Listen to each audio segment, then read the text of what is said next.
Agora apareceu como gravando, Fernando. Para mim aparece, fica girando ali. Pra mim tá aparecendo como gravando. Agora deu, tá. Então tá. Bom, eu não conheço os casos aqui, a gente vai vendo junto, então se alguém tiver mais informações, vai passando aí para nós. Então, esse primeiro eletro aqui é um paciente de 81 anos, neoplasia de pulmão com metástases, vem por dor torácica posterior, vômitos. Alguém quer comentar o eletro aí, pessoal?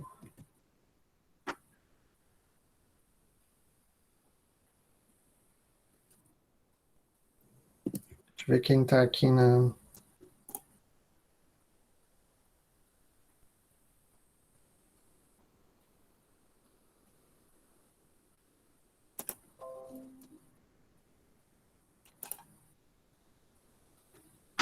Residentes aí, querem comentar o eletro? O que, que tem nesse eletro?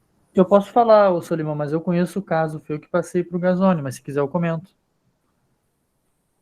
Pode falar então, vai Tá. dizendo o que, que tu está vendo no eletro aí. Tá. Essa paciente, ela chegou num domingo, tá? Domingo à noite, lá no hospital, no Clínicas. Ela chegou com já era uma paciente conhecida lá do hospital, já acompanhava com cuidado, com oncologia, e veio com uma dor torácica posterior sem radiação, tá? Em queimação, segundo a paciente, constante. A dor não piorou, não melhorou, uma dor constante desde a manhã do domingo. E aí a dor não passava, ela resolveu ir à noite para o hospital para ver o que podia ser essa dor. Ou seja, era uma dor atípica, então, para Uma dor- pensar em angina, né? Isso, uma dor atípica, né? Uma dor atípica para angina. E aí o pessoal pediu eletro e pediu uma angiotomo direto pela característica da dor dela, pensando em TEP. O eletro dela é um eletro com ritmo sinusal, né, onda P positiva em D1, D3, D2, negativa em AVR e V1. Ela tem um ataque com um eixo, né, um pouco desviado para a esquerda. Ela tem uma taquicardia ali, mais ou menos. Rafael, só explica por que que tu achou o eixo desviado aí, então. Tá, ela tem, aparentemente, ela tem complexo, a onda S é maior em D3, AVF e D2, o que talvez me leve a crer que o eixo dela está desviado para a esquerda, né? Ela não tem uma onda S tão importante em D1 e a VL, o complexo é mais positivo do que negativo, então acho que talvez estivesse desviado para a esquerda o eixo dela. Se nós pegarmos, ó, D1 é positivo, né? A maior parte é positiva. Então tá pro lado esquerdo. A VF, ele parece estar mais negativo que positivo, né? Uhum, Então o eixo vai desviar para cima. Então para cima e para a esquerda tá lá no primeiro quadrante, né? isso. É um ritmo sinusal, frequência ali mais ou menos 300, 150, 75 ali de frequência, 80 de frequência. E aí o pessoal tinha pensado em TEP, né? Um QRS estreito para ela. Ela não tem os achados típicos de TEP que a gente pensaria, né? Um BRD em precordiais, ela não teria um S1 Q3T3, né? Ela não tem isso também. O problema que chama a atenção dela é que ela tem uma onda Q em D1 e AVL, né? Uma onda Q em D1 que não é tão importante, mas em AVL ela é mais importante ainda. E ela também tem um sobredesnível do ponto J, né? Ela tem um supra do segmento ST em D1 e AVL. E uma Aqui dá para inversão ver bem, na né? mesma parede. Então, assim, até que se prove ao contrário, uma paciente com dor torácica, mesmo que atípica, com supra em D1 e AVL, a gente tem que pensar em infarto com supra, tá? E É, aí, essa zona inativa chama atenção, D1 e uhum, AVL, e ó, repara como na parede anterior a gente tem uma progressão lenta da R, né? aí sim, aham. Nós vamos ter Rzinha, S zona, praticamente até V6. Uhum. Então, possivelmente a artéria culpada deveria ser uma descendente anterior ali. Essa paciente, ela fez esse eletro na chegada, e aí veio uma troponina inicial bem elevada, e no dia seguinte repetiram o eletro, pediram uma segunda troponina, que também veio elevada, um eletro parecido com esse, e por volta das 3 horas ela teve uma insuficiência respiratória aguda, um edema agudo de pulmão, e aí a cardiologia foi chamada e eu vi esse eletro. E aí eu falei, bom, é um infarto com supra com mais de 24 horas de dor, né, e que estava na nossa emergência. Então, enfim, aí ela foi para o cateterismo depois dessa paciente, e ela tinha a artéria ocluída realmente 100%. Eu só não lembro qual era a artéria exatamente, eu acho que era uma descendente anterior mesmo. Mas tem imagem do CAT, o próximo slide. Aqui parece ter uma zona inativa com supra em parede anterolateral mais lateral alta, né? Que isso pode ser descendente anterior, mas geralmente quando poupa muito a parede anterior e pega mais lateral alta, pode ser uma diagonal, um ramo diagonal. Uhum. Não sei se De Graça quer comentar alguma coisa do eletro. Não, acho que é isso aí, Fernando. E tem só, também para completar, tem essa extrasístole ventricular interpolada ali, né? Isso aqui. Uhum. Uhum. Até Mas pode ser num contexto de isquemia aguda, né, De Graça? isso pode ser. E esse achado da baixa progressão RS anterior, ele não é tão específico, né? Mas Não é específico isso. com esses comemorativos clínicos ali e esse infarto com supra lateral alto ali, tem que realmente valorizar. Eu acho que a grande chave do eletro está aqui, né, D1 e AVL. Isso aí é interessante mostrar que não é uma Q, é uma Q realmente patológica e é uma lesão, né? É uma elevação de segmento ST seguida com isquemia subepicárdica, né? Isso, se a gente traçar a linha de base aqui, vai estar super desnivelado o ST, né, e aqui também. Fase subaguda, assim, do infarto. Uhum. Vamos ver a coronariografia. Então, aqui a coronariografia. Quer falar aí, De Graça, sobre a coronariografia? Sei que tu gosta de anatomia coronariana, hein? Não, a gente vê nessa projeção aí o tronco, né? A circunflexa com a primeira marginal. Circunflexa, marginal aqui, né? Isso. E parece realmente tá ocluído a DA, descendente anterior, depois de dar um ramo diagonal ali, né? Isso. Aqui é um pouco difícil de dizer, né? Mas isso aqui parece ser diagonais para cá, né? É, E talvez a DA venha correndo em algum lugar aqui. é. Ou não parece ser essa DA aqui que tu achou. Não parece, seria muito pequena Não, para ser uma DA. né? Me parece uma diagonal, né? Parece Isso. bem proximal, mas não no ósteo, a oclusão. E tem aqui, né, nessa uma estenose bem grave aqui, bifurcação, talvez, aqui, né? Às vezes ocorre a presença de diagonales, né, Fernando? Que é uma divisão ali da Isso DA, também. e aí a Uhum. oclusão é no ósteo mesmo. E aqui já nessa marginal aqui também tem uma lesão bem grave. Tem lesão grave, tem. Né?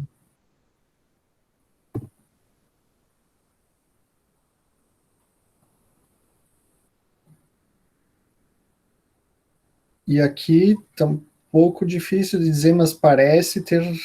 Não sei aqui bem o que eles fizeram, se eles chegaram a botar uma guia aqui, mas abriu outro vaso aqui que não tinha antes, ó. Esse vaso Verdade. mais calibroso surgiu aqui, ó. Talvez aqui seja DA com oclusão, mas assim fica um pouco ruim de ver bem, né? Sem o filme fica um pouco difícil. Talvez eles passaram já uma guia ali, abriu um pouco ali. Pode ser. Tu sabe alguma coisa da descrição do cateterismo, Rafael?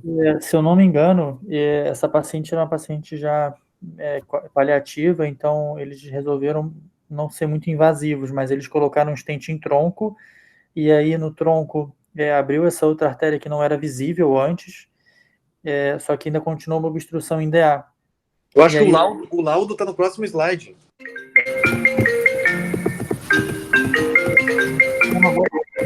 Espera aí. Só um pouquinho aí. O próximo é esse esse é pós-CAT. Aí o laudo aí. aqui. ACTP-DDA com balão, ACX e primeiro ramo marginal com implante de 3 stents. Ah, mas não é o que. Aqui não dá para ver isso, né? Essa imagem não ficou completa. É uma imagem parcial aqui do procedimento, parece. Essa imagem é parcial. É.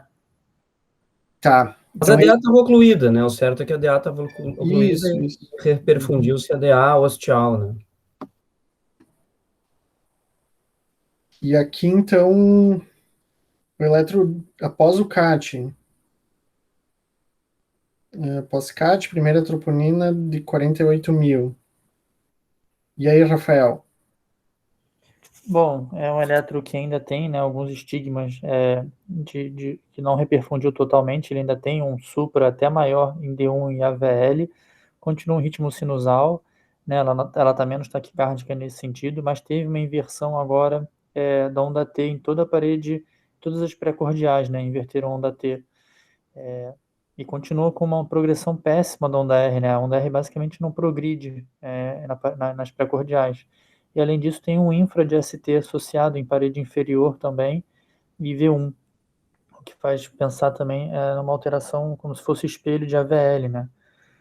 Enfim, acho que é isso desse caso. E aí a segunda troponina dela, no dia seguinte, quando a gente foi chamado na cardiologia, foi de 96 mil. E aí a paciente foi para o CAT. E, enfim, aí depois ela recebeu alta da UCC, foi para a enfermaria e teve alta do hospital. Mas, enfim, o prognóstico era muito reservado. Esse eletro parece pior que o anterior. Ele tá com mais supra na parede lateral alta. Parece mais evidente a zona inativa anterior ali, principalmente septal. Esse segmento ST da parede anterior também, ele tem um pouquinho de supradesnivelamento num padrão convexo, e ele desce para um ST meio arredondado ali, faz uma onda T mais ampla do que antes, né? Isso é uma onda T bem isquêmica mesmo, né? Se a gente for comparar aqui. Interessante, Fernando, que esse eletro, ele evidenciou o infarto com o supra anterior extenso, né? Exatamente. Ele, né, que eleva o ST de V1 a V6 e D1 e AVL. Ele propôs reperfusão em parede lateral, possivelmente, apesar da R ser de baixa amplitude, a gente não poder afirmar, né? Uhum. Talvez isso seja isquemia de reperfusão, né? Pode ser, né? Ele inverteu as ondas T ali também. Que tá pior o eletro. Mas o que fala contra ser reperfusão é ela já ter mais de 24 horas de infarto com supra, né? Me parece mas as enzimas aumentaram bastante, né? Só que não, pelo eletro, assim, não tem critérios de reperfusão, principalmente o supra de parede lateral alta, ele ainda está pior que antes até. Não sei se daria para dizer que houve a reperfusão efetiva. A não ser que ela tenha ficado com uma zona aneurismática. Porque foi muito tardio, né? Também. Uhum. Tem risco de fazer aneurisma, assim. A gente pode ver o caso, Fernando, de repente. Uhum. E a angiotoma era normal. Tinha TEP, né? Tinha TEP também. O legal desse caso é que ela tinha um TEP e aí a gente fez o diagnóstico, foi ancorado, né? A gente ancorou que era um TEP numa paciente com neoplasia, só que a troponina dela era um TEP subsegmentar, um TEP muito pequeno e uma troponina muito elevada com um supra no eletro, que não foi visto. Então, esse caso, eu coloquei, mandei para o Gazzoni, para a gente pensar em outras possibilidades de dor torácica, mesmo que a gente pense que a TEP, ela até tinha um TEP, talvez esse TEP fosse crônico, ou se fosse agudo também não era ele que estava causando o sintoma dela, era o infarto. E aí a gente tentar não ancorar o diagnóstico nesse sentido para pensar em outras causas, no caso, o infarto agudo que tinha no eletro, tinha troponina condizente com esse infarto, mas uma troponina que não era condizente com o infarto, né? Ela teria que estar chocada para esse TEP causar uma troponina tão importante assim, ou ter alteração na tomografia, como retificação do septo, aumento de VD, que ela não tinha na tomografia nada disso. Era um TEP bem pequeno. E não leva a insuficiência respiratória aguda, né, esse TEP subsegmentar. Não. Perfeita a tua colocação aí, não tinha repercussão nem eletrocardiográfica, nem clínica esse TEP.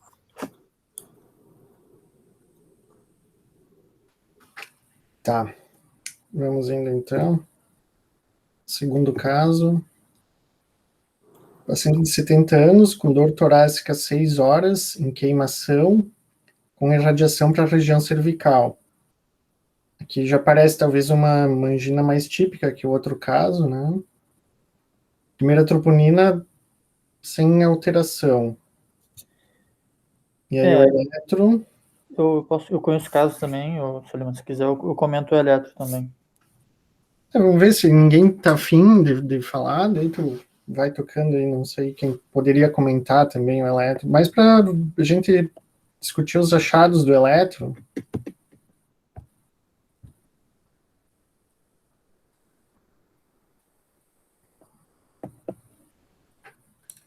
Vai lá, Rafael, então.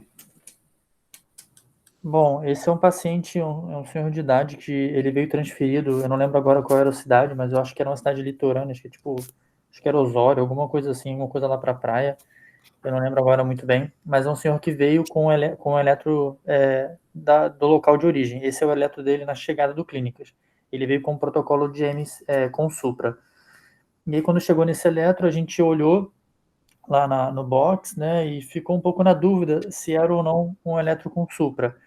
Mas o que chama a atenção nossa nesse eletro, né, é que ele é o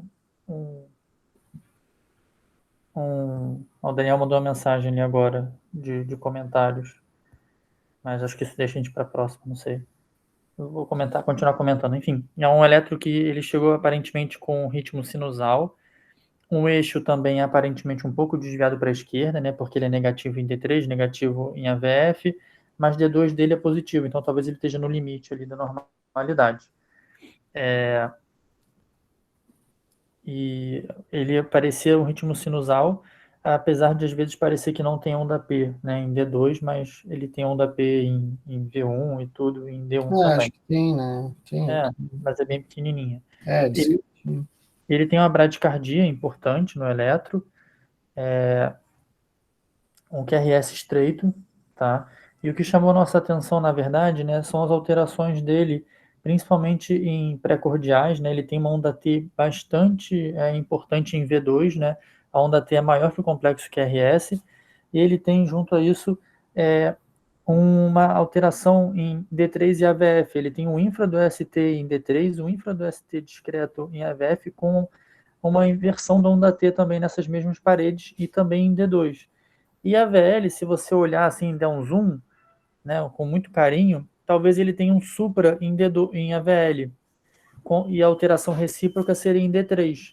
Associado a isso, uma onda T muito grande em V2, que fez a gente pensar em onda T hiperaguda do infarto. Então, esse paciente, pela dor típica dele, né, por essas alterações eletrocardiográficas, foi optado pelo cateterismo nele, né, como um infarto com supra. Apesar de ser um eletro bem difícil de ver, ele entrou naquela categoria do homem, né, que o pessoal até apresentou no artigo, a gente vem discutindo, né, que é o Occlusion Myocardial Infarction, que são eletros que não obedecem os critérios normais de AM com supra, mas se encaixam como em AM com supra, que a gente, no geral, a gente não reconheceria. E o legal dele é que a primeira troponina é 14. E aí vão ter os próximos eletros e o cateterismo dele, eu acho que em sequência, e vai dar para discutir melhor. Mas eu acho que é isso, é um ritmo sinusal, bradicárdico, né, que é RS estreito, um eixo talvez um pouco no limite da normalidade, com uma alteração em D3 e AVF e D2, que seja recíproca talvez em AVL, com onda T hiperaguda em pré-cordiais. Difícil considerar aguda essa parede anterior, né, Fernando? Não sei o que tu acha. Não, eu acho que o aspecto da onda T chama bastante atenção, assim, para infarto com supra agudo. Só que também ali tem uma zona inativa, né, que talvez pudesse ser um padrão prévio já de eletro do paciente. É difícil mesmo dizer. Se a gente visse o eletro anterior do paciente, talvez ficasse mais fácil em tomada de decisão. Isso, né? E pensar na alteração recíproca na parede inferior, né? Daí sim. Também. Daí sugeriria, mas... Sempre que tem um supra, vai ter que ter um infra em algum lugar, e aqui nesse caso tem, né? Mas essa zona inativa e essa onda T, para mim, assim, também a gente vê eletros mais crônicos com essas Pode sim. Né?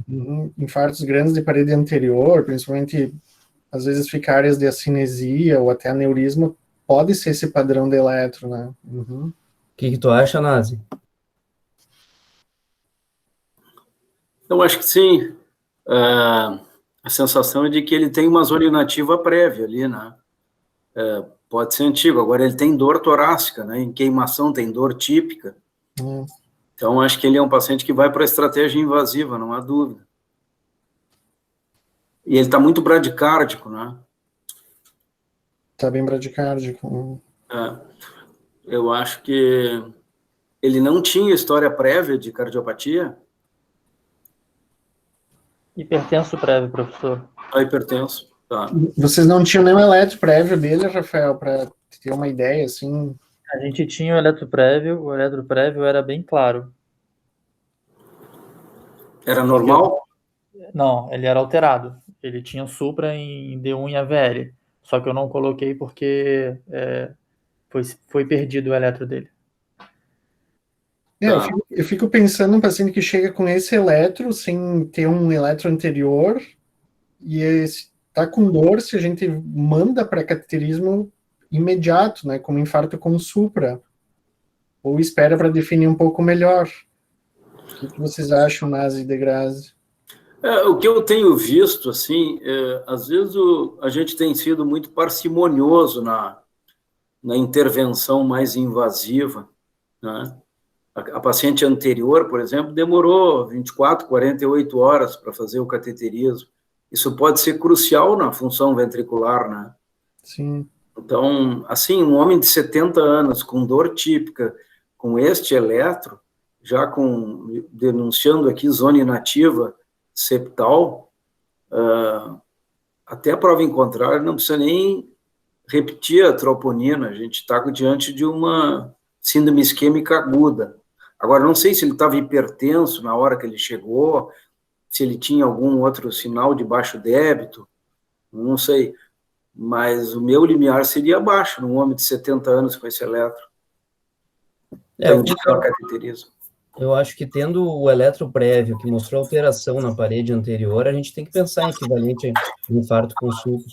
E se a gente não tem o eletro prévio, eu acho que a gente tem que fazer com urgência para tirar essa dúvida também, não ficar pensando a favor da dúvida, né? A Mariana levantou a mão, não sei se ela quer falar, dar uma opinião. Oi, aqui é a Débora, eu e a Mariana estamos juntas. Eu queria só fazer uma pergunta. Essa zona inativa que vocês estão conversando é em relação à ausência de R associada ao Q? Ou o Q mais profundo em V1, V2? É por causa disso? Não entendi muito bem o que seria essa zona inativa. A zona inativa a gente considera praticamente, a gente considera um Q patológico de V1 a V4 ali, né? Parece ter um Rzinho embrionário ali em V2, mas eu diria que é um Q patológico que vai de V1 a V4, é um Q que tem mais do que 40 milissegundos de duração, mais do que um quadradinho, né? Isso é a alteração mais importante, mais específica, e também ele dura mais do que 25% do QRS, que na verdade não tem R, né, nessa parede anterior, neste caso específico. O padrão normal do eletro nessa região aqui seria ter uma Rzinha inicial em V1 com uma S maior, essa R vai crescendo em V2, ela seria igual à onda S em V3, em V4 a gente já esperaria uma onda R maior do que a onda S. E aqui a gente não vê isso, né? Praticamente é o que o Daniel falou ali, tem uma Rzinha muito embrionária aqui que vai até V4, e a deflexão negativa dá quase para considerar que seria uma onda Q mesmo, né? Entendi, então é por causa desse R associado a uma Q mais acentuada, assim. Onda QS a rigor, né, Fernanda? Assim, se chama de QS, assim, mas seria mais quando daí não tem nada de R, né? Aqui seria uma Rzinha S zona. Não sei, tu diria que é Q, Degrazi? Eu diria que é Q, sabe? Tendo só esse entalhezinho mínimo em V2, só eu consideraria Q patológico. Seria o padrão QS, então, aqui, né? QS. Por isso a zona inativa, então. Entendi, obrigada. Outra coisa que eu também coloquei esse caso, mandei para o Gazzoni, é que ele é um paciente com 6 horas de dor típica, e a troponina inicial de 14, né? Então, normalmente a gente vai ver os protocolos e tudo, né? E seria uma troponina negativa, e a gente eu olharia um eletro que não que muitas vezes passaria despercebido, uma troponina baixa, a gente falaria, vamos seriar ou vamos aguardar, né? E talvez uma conduta mais invasiva nesse caso beneficie o paciente, né? Preserve a função ventricular dele. Então, de novo, para a gente não pensar em ancorar o diagnóstico do exame laboratorial, mas a gente vê a clínica do paciente e o eletro dele, que são mais importantes. Essa colocação que tu está fazendo é super importante, porque se esse paciente chega às 2 da manhã, vai falar com o hemodinamicista, e tu diz que a troponina é normal, ele vai mandar tu botar nitroglicerina e esperar no outro dia de manhã, né? E eu acho que o eletro aqui e a clínica é muito sugestiva dele ter uma síndrome aguda que precisa de intervenção que não seja seriando troponina, né? Essa questão da dor prolongada com troponina normal, ela atrapalha um pouco ali, né? Porque, de fato, só acho que teria que ver bem direitinho, assim, o paciente está com a mesma dor às 6 horas, ou essa dor, em algum momento, ela se intensificou, ficou mais aguda. Porque, de fato, a gente não esperaria 14 de troponina por uma dor constante às 6 horas. Seu Rafael, como é que era bem essa dor? Era uma dor que tinha um caráter ondulante, né? Ela foi muito ruim nas primeiras 2 horas, depois ela melhorou e ela, quando voltou, depois de um infarto sublingual, ela voltou de maneira mais leve, mas ele perdurava na chegada do clínicas com dor torácica típica ainda, só que não era tão importante a dor, tanto que não foi iniciado nem NTG, nem nitrato, nem nada, ele foi direto para o cateterismo. Foi levado como um infarto com supra, então. Ele foi direto para o cateterismo, é isso? Foi direto para o cateterismo, professor. Eu acho que essa é a conduta que deveria ser mesmo. Sim, muito mais pelo eletro dele lá da cidade de origem, do que o eletro do clínico que o pessoal levou. Ele tem eletro posterior a esse aí, antes do CAT, Rafael? Foi feito só um eletro... Foi feito esse eletro e logo depois ele foi para o CAT. Não tem eletro, só tem eletro pós-CAT dele, eu não sei se eu coloquei. O que eu acho... que deu o CAT? CAT está aqui.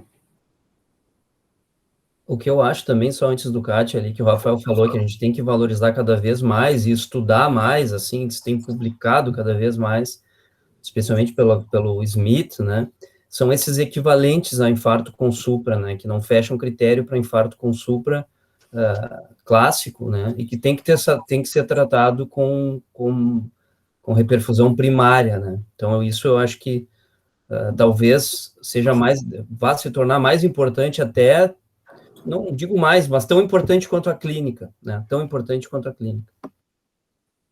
Isso aí é verdade. Tem um artigo, acho que é dessa semana ali, do Annals, que é um caso exatamente parecido com esse aí. Eu mandei pro Gazzoni até também, que é um case report desses aí, de eletro, 2 páginas ali. Vale a pena dar uma olhada ali, que é sobre isso aí que o Daniel falou agora. Não, ótimo.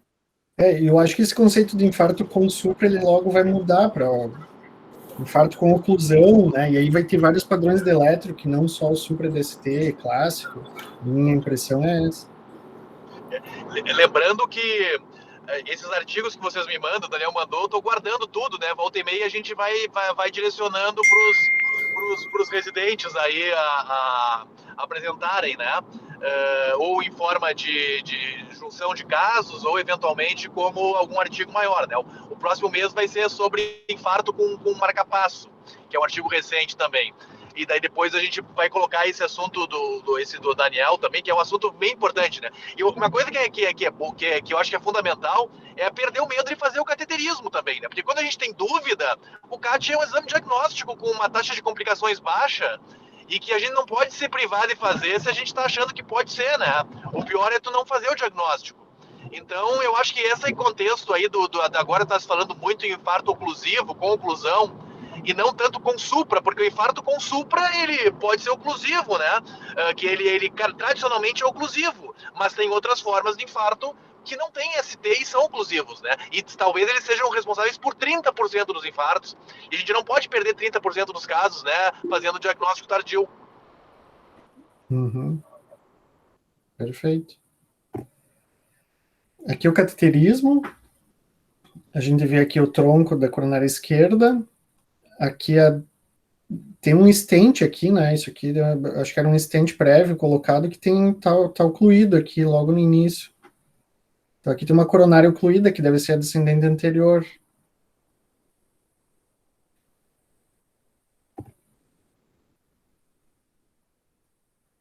Aqui então o vaso já aberto, foi reangioplastado.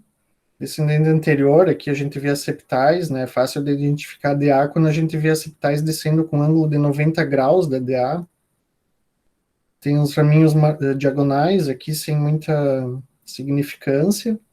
Mas a DA era um vaso bem calibroso e bem comprido, indo até a ponta do VE, inclusive faz uma voltinha lá embaixo. Então, certamente, um infartão de parede anterior. Algum comentário aí, pessoal?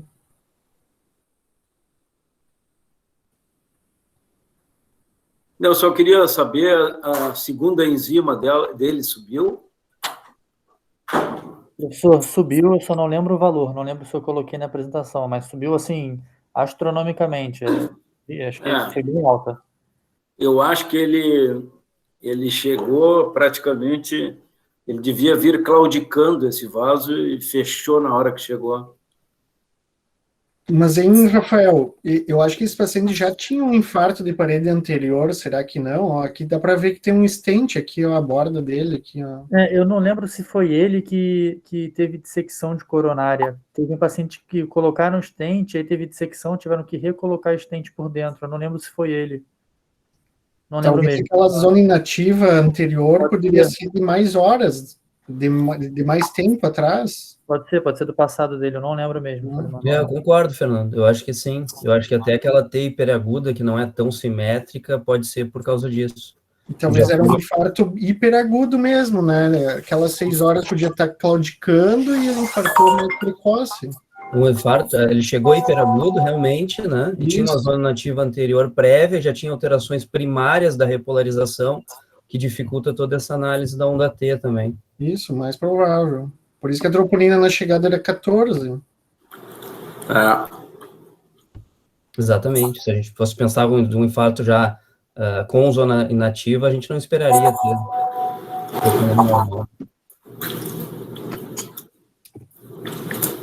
E aí, já mais um?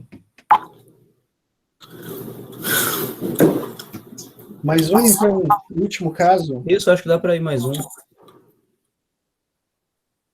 Uma mulher de 81 anos, com espinéia aos pequenos esforços, com piora nos últimos meses. O que vocês acham, gurias? Parece que ela usa digital até. Bradicardia, tem aquela onda ali meio, não é? Um colher de pedreiro, aquilo ali. Meio. Quer ir comentando, professor Nazi? Não, eu estava comentando aqui com os residentes também, que eu acho, eu não enxergo onda P aí, vocês enxergam? Acho que ela é fibrilada, uma frequência mais baixa, tem um aspecto, aquela repolarização ali de quem usa digital, ela veio só com dispneia, sem dor, é isso? Era dispneia aos esforços com piora, parece ser uma insuficiência cardíaca, os sintomas. Assim. Tem alteração de repolarização ali, em parede lateral e lateral alta, né? Mas ela tem também toda a parte anterior. Eu concordo, eu acho que... É muito difuso, né? É uma bradicardia, não vemos onda P, tem só uma linha de base um pouco tremida, é irregular, acho que é uma FA com baixa resposta mesmo, e eu concordo com o Nazi, essas alterações de repolarização são sugestivas de intoxicação digitálica. Exato. O Sabina, ela também tem um supra em AVR, né? Ela teria um supra em AVR com infradifuso também, mais de 6 derivações, né? Discretinho o supra aqui, né? Mas, de fato, tem.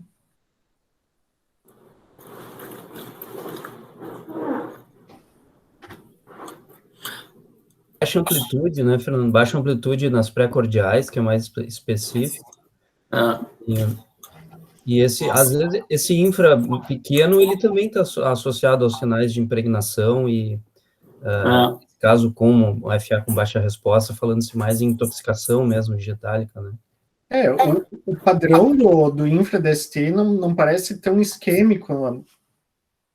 A onda T é assimétrica também, né? Não sei, eu ficaria mais com a ideia de intoxicação digitálica do que de isquemia. Tu conhece esse caso, Rafael? Não lembro, acho que não. Deixa eu ver se tem mais alguma coisa aqui. Aqui já mudou um pouco o eletro, não sei. Já mudou mais. Teve aumento da frequência cardíaca.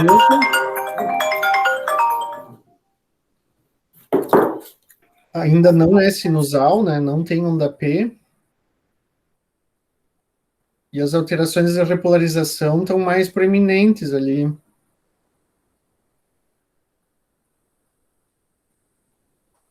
O que vocês acham aí?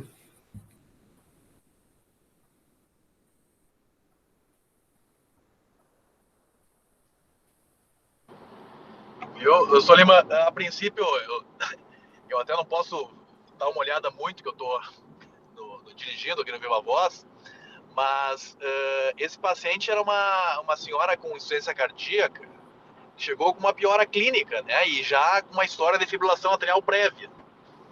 Então, na verdade, acho que ela foi atendida no ambulatório, se eu não me engano, e no ambulatório o pessoal encaminhou ela para emergência. Né? Esse eletro da chegada, realmente, tu não encontra onda P, e eu fiquei na dúvida se o primeiro eletro estava regular ou irregular. Tu achou que estava irregular o primeiro eletro? Eu acho que está irregular. Deixa eu ver aqui. Então, porque aí, justamente, se encaixaria como uma paciente fibrilada fazendo uma baixa resposta. Né? Agora, num paciente fibrilado e que regulariza o ritmo numa baixa resposta, a gente pode pensar que ele tem uma AV, né? E aí está tendo um escape juncional.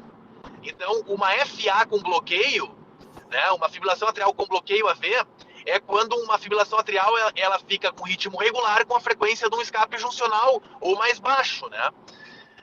Então, às vezes é difícil, né? Não está muito irregular, né? Mas também não vai fazer tanta diferença, né? Porque, na verdade, a resposta baixa implica numa alteração de nódulo AV, né? Porque a fibrilação atrial tem 400, 500 impulsos por minuto no átrio e que são filtrados pelo nódulo AV, que vai deixar passar, por exemplo, num jovem até 200. À medida que o paciente vai ter doença do nódulo AV, vai passando menos, né? E se ele tem um bloqueio, ele vai ter um escape ou juncional, ou um escape ventricular, né? Ou fascicular. Depende do nível do ritmo de escape. Então, nesse caso, essa paciente estava com drogas também. Eu acho que se tu puder abrir embaixo do slide, eu geralmente coloco um print ali da última avaliação do caso, né? Aí vai estar a queixa principal da chegada e os exames, né? Eu não lembro se ela estava com digital, acho que estava, era digital e beta-block que ela tinha.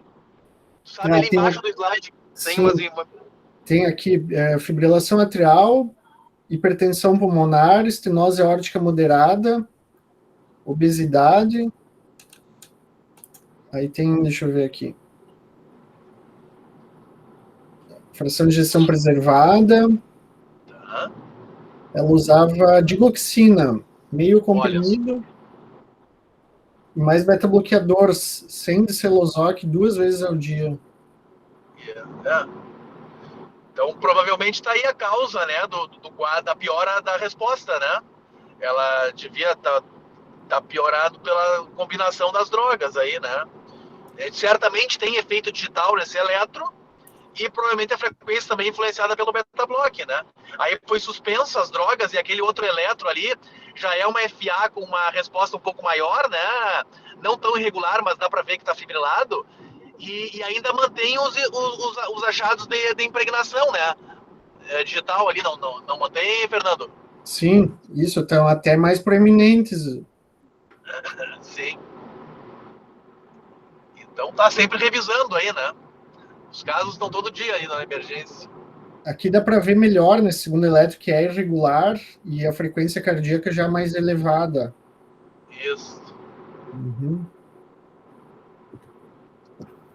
E aqui Beleza. temos o ecocardio, que tem uma estenose aórtica moderada, então, fração de ejeção preservada. É isso aí, acho que era mais bradicardia por efeito das drogas mesmo, então.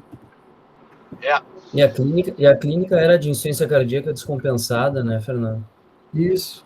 Uhum. E é interessante sempre lembrar, quando a gente quer avaliar os sinais de impregnação digital, que a gente procurar o QRS mais amplo, né, de maior amplitude. Ali ela vai ficar mais expressa, e que eu acho que nesse segundo eletro ali a gente vê em V4, e a colher de pedreiro e essa depressão de 0,5 ali, que pode também, né, não ser isquêmica. Tá bem. Acho que era isso, então, por hoje, pessoal. Beleza. Não esqueçam Alguma de dúvida, algum comentário? não esquecer de assinar a chamada aí.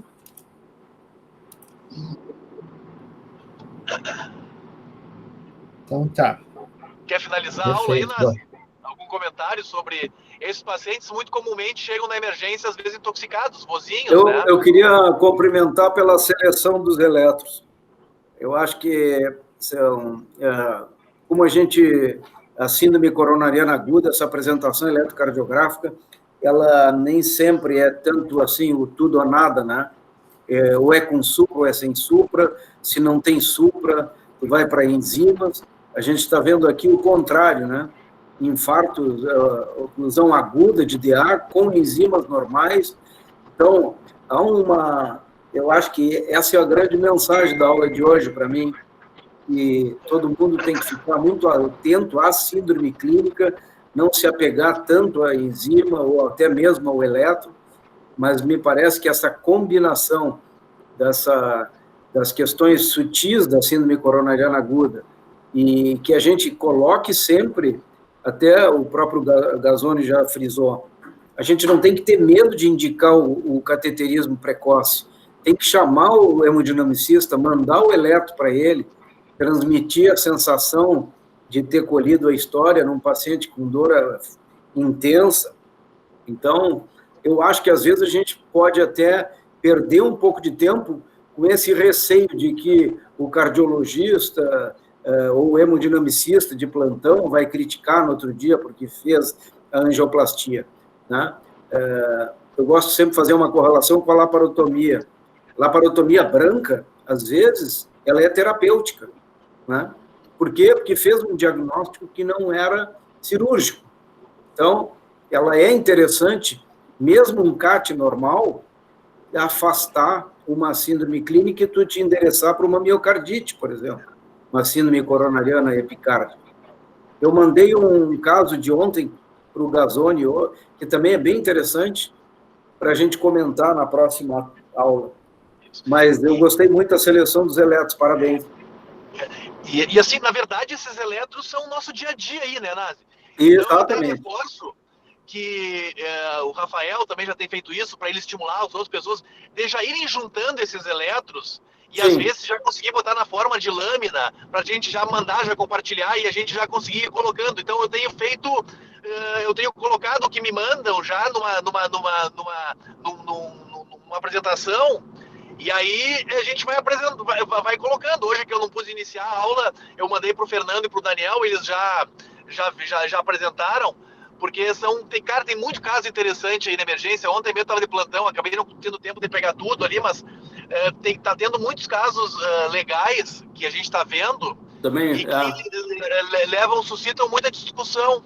Então, eu acho que vale a pena a gente perder um tempinho ali, tirar foto do eletro, conseguir daqui a pouco fazer a apresentação e a gente vai crescer muito aí nesse contexto, né? E a gente está participando agora, eu acho, no contexto de eletrocardiografia, que era uma coisa que ficou parada há muito tempo, que às vezes não tinha tanta publicação, do que o Smith está principalmente provocando no mundo, é que a gente está voltando para o eletro, né, para uma situação de um novo olhar, né, principalmente nas síndromes coronarianas agudas, né, que a princípio agora voltou com força essa ideia do infarto oclusivo, que eu acho importantíssimo, que a gente batia na tecla, né, e que o infarto oclusivo não é sinônimo do infarto com supra. O infarto com supra, ele tem oclusão na maior parte das vezes, mas tem outras formas. E isso está sendo publicado, isso está tendo publicações agora, está tendo validação, a gente está vendo isso na nossa prática, né? Que é assim mesmo, que a gente às vezes fazia o diagnóstico tardio e que agora a gente está até fazendo mais cedo o diagnóstico. Na questão de eletro também, artigos, o pessoal procurar, a gente tem visto a maior parte das novidades discutido na nossa última quarta do mês, né? E a próxima quarta é eletros o critério do Garbosa para marcar passo, né? Que é um assunto também legal, porque muitos pacientes têm marca-passo hoje em dia, né? E além do fato do marca-passo parecer um bloqueio de ramo esquerdo, na verdade a gente vai estar entrando daqui um pouco numa outra seara aí, que são os pacientes com ressincronizador, né? E com marca-passos de RIS, né, fisiológicos, que vão ter um QRS mais estreito, né? E que daqui a pouco vão suscitar uma dúvida na emergência. Mas aí é que tá, na dúvida, quando a gente tem um quadro clínico, um paciente com fatores de risco, na dúvida, às vezes, vai ter que fazer o CAT, mesmo que tu não tenha uma convicção eletrocardiográfica de que aquilo é uma oclusão, né? Mas então, as situações onde vai ficar difícil o diagnóstico, elas vão aparecer cada vez mais, né? E a gente sabendo, porque quando a gente conhece, a gente acha as coisas, né? Quando a gente não conhece, a gente não acha. Então a gente tá conhecendo as coisas para procurar. E tá aparecendo mais, né? Não porque não tinha antes, porque talvez a gente não procurasse, né? Pessoal, mas é isso aí. Perfeito. Só complementando o que o professor Nasi e o Gazzoni, por último, disseram ali, da importância da gente estar se atualizando no eletro, né? E continuar estudando e aprendendo com o eletro. E cada especialidade tem as suas especificidades, assim, né? E a cardiologia, a gente tem aquela máxima que a clínica é soberana, e na cardiologia, muitas vezes, o eletro é soberano, né? Ou ele se equipara à clínica, assim. Eu gosto sempre de contar, eu sempre preconizo anamnese, exame físico primeiro. Eu fui avaliar um paciente, certa vez, na emergência da PUC, com dor torácica, e fui examiná-lo na maca, né? Anamnese, exame físico, o paciente se encopou, e aí fui logo olhar o eletro, em segundo lugar, era um infarto com supra com BAVT, né? Então, a cardiologia tem essas especificidades, assim. O que eu sempre gosto de dizer dessas aulas, desse curso praticamente continuado de eletro, é que a gente exerce uma atuação que, a partir do eletro, a gente chegar no paciente. Eu acho isso muito legal, porque isso estimula a gente a explorar ao máximo o eletro, né? Não é o do paciente chegar até o eletro, né? Eu acho que esse é o grande aprendizado aqui desse curso. A gente olhar o eletro e, a partir dele, imaginar o paciente, entendeu? Eu acho isso muito legal, que esse exercício faz com que a gente preste mais atenção nos detalhes do eletro e possa melhorar a nossa hipótese diagnóstica. Perfeito. Isso aí. Então tá, pessoal. Beleza. Vamos encerrar. Então tá, pessoal. Obrigado. Até a próxima semana, então. Um abraço. Até. Finaliza a gravação aí, tá, Fernando?